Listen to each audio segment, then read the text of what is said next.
Adam, what do brand marketers need to prioritize and what do they need to get from the live streaming industry in order to achieve success with live events?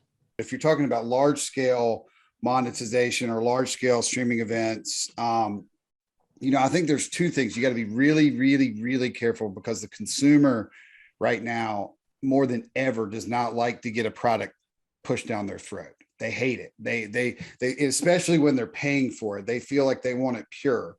So there has to be this, like, if it's a ticketed event and there's also a sponsor involved, you got to be really, really wise about how you integrate their product into the stream. Now, I think it's on the social platforms and places and around the stream, it's a very powerful touch point or a point of purchase for people to of like-minded, very targeted advertising to get to. But I think when we did a number of different streams this year with branded partners, and obviously the brand partners are always, they're always going to want their logo everywhere all the time in any possible way that they could get it.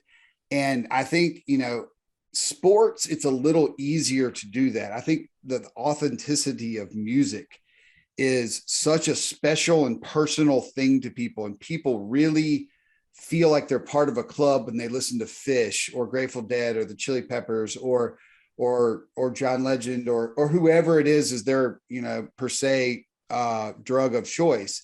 And it's Bud Light Seltzer is 100 times in front of their picture, I think it softens the message. So my advice to anybody doing it is make sure that you keep the experience authentic, either ticketed or branded. And I think if it's free, then there's a little more space to do some of those things and have some of those brand partners. And I think, with what Eric does with some of the bigger sporting events, and it's a little more accepted and normal, but no one is used to going to a Fish show or a Lizzo show or whatever and getting logos put in their face. So I would think just keeping the authenticity of the experience is super important to the people that are streaming it. But I think to brands, if they can understand